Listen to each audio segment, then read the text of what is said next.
Hi, I'm Leena Rao with TechCrunch TV, and we're here with Aaron Levie, co-founder of Box.net and CEO, right, Aaron? Still MCEO? Yep. So tell me a little bit about what you guys are announcing. I know there's Google involved, so that's a pretty big deal. Well, yeah. Hey, Lena. So we're super excited to we're going to be announcing an integration with Google Docs where you're going to be able to take the documents that you have within Box and launch them directly in the cloud and edit them online using Google Docs or Google Spreadsheets, depending on the file type. So that's the first part of the announcement. So all of the documents that you have on Box are going to be enabled to be able to do that. But I think even more powerfully, you can actually take any collaboration folder or environment that you have in Box and add Google Docs and spreadsheets to it directly through our interface. So what you're going to be able to do is, if you're collaborating with a bunch of people on Box and sharing information, you can actually create new Google Docs and new Google spreadsheets directly through our interface, and then that launches you into Google, and we're going to be extending the different permissions and access types and all of the collaboration that Box has into the data that you might want to be able to create or real-time edit within Google. Wow, I mean that's a pretty big deal considering, Google has millions of users. What percentage of your users are Google Docs users? Do you have any sort of data on that? Yeah, so we actually took a survey a few quarters ago. So the kind of most recent data is probably even more compelling to show this integration. But the data shows that we share a significant overlap with Google Apps users, primarily because if you're using Google Apps or Gmail or Google Calendar, you're sort of already bought into the cloud and in your business. And so we just have a significant overlap with their user base. And so we think this integration is going to be incredibly powerful for our users that want to be able to take the data that they have in Box and work with it in a real-time environment like Google Docs. So we think this is going to be very compelling and extremely competitive to what Microsoft is going to be announcing really next week with Office 365.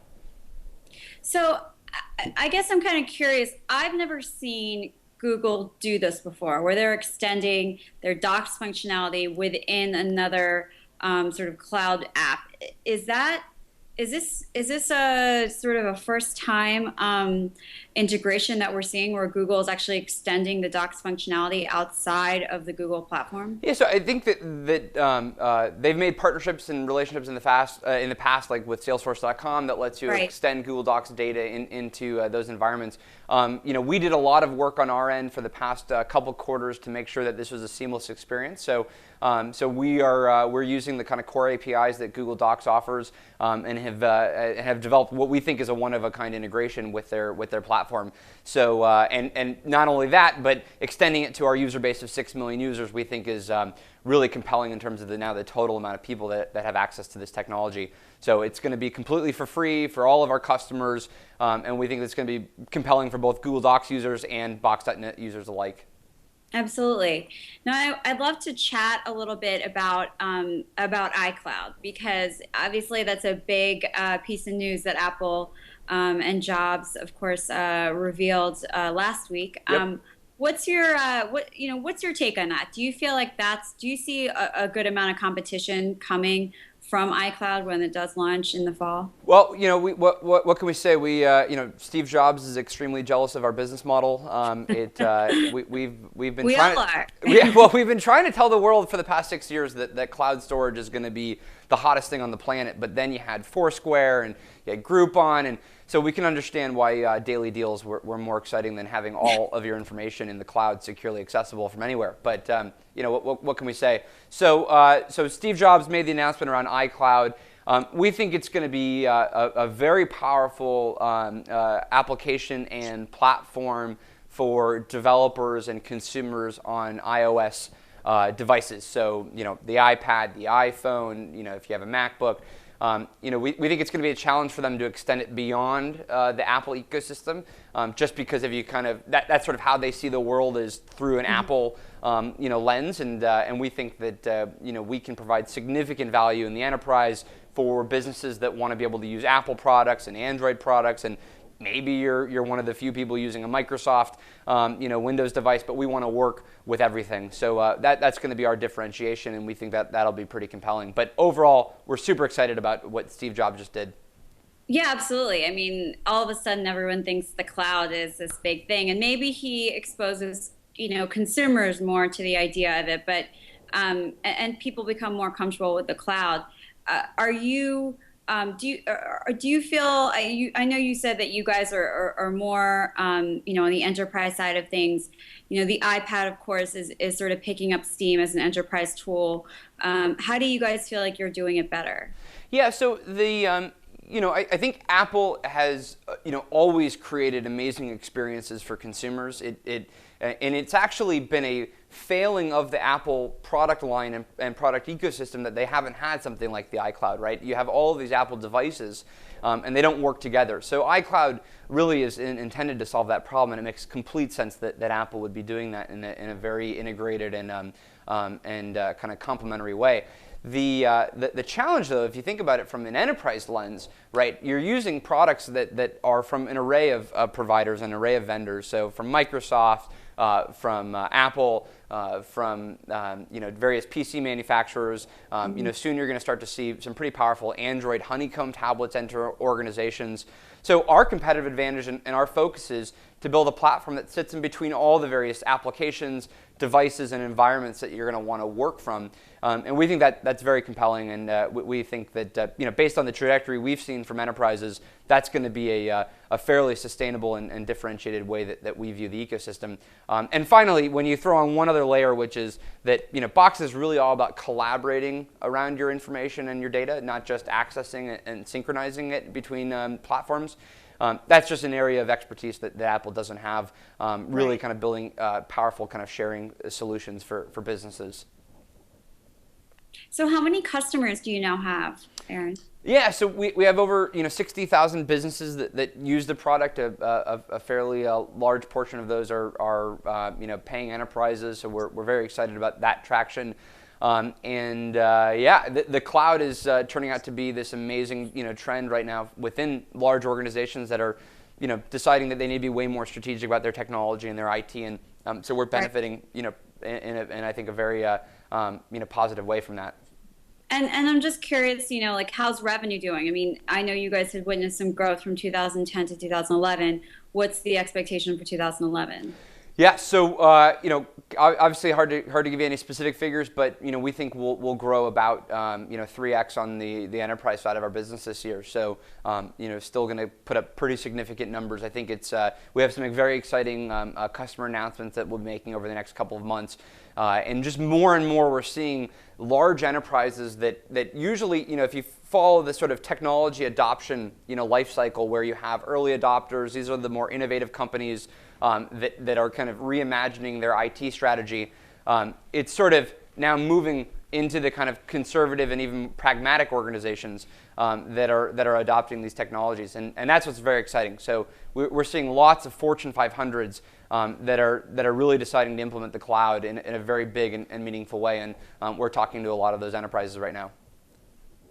That's great. And I'm just curious. I mean, in terms of the future, I mean, is this a $1 billion opportunity right here? We think it's a $10 billion opportunity. So I'm gonna outnumber that one. So we think if you think about all of the money that is spent on on-premise software, on-premise infrastructure, all of the support and sort of networking around all of that, as that moves to the cloud, it sort of all gets compressed into a single thing that gets delivered right to the enterprise over the web. And we think there's a lot of value transition that's going to happen over the next 3, 5, 10 years. And it's exactly why you see Microsoft trying to get into the space in a very aggressive way. You see why a lot of the other legacy enterprise software companies are trying to make this transition. But ultimately, we think that companies that sort of reimagine the problem from the ground up are the ones that are going to really kind of create most of that value and achieve most of the scale there. Yeah, so I'm curious. I mean, there's been a lot of talk after Apple, they're now sort of moving to the cloud, and Microsoft's really been promoting their move to the cloud, but it seems like Apple did it a lot quicker, and of course you guys have been doing it. Do you feel like Microsoft is going too slowly with their sort of innovation around the cloud and specifically for the enterprise? Yeah, so it's interesting.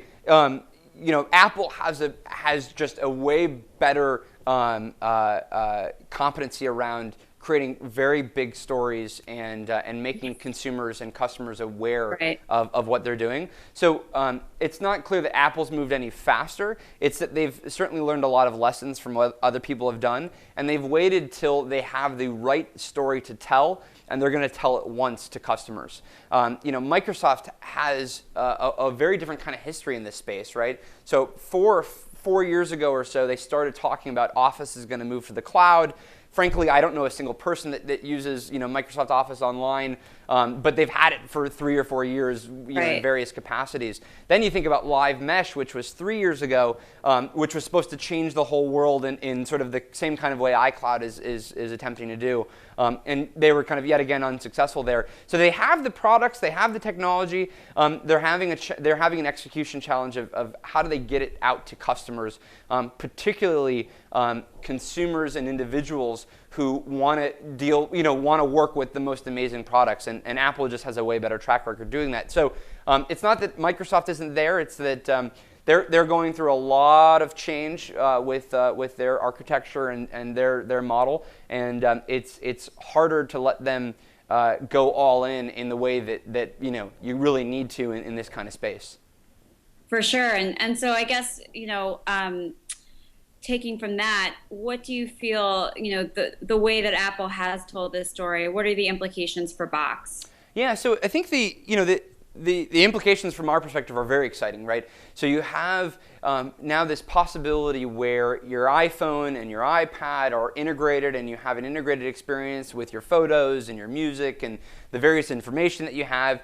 And you're going to want to have that same exact experience with your business content and the information in your enterprise. It's actually, it's kind of strange that in our personal lives we have way better technology. We can work way faster. We can share information way faster.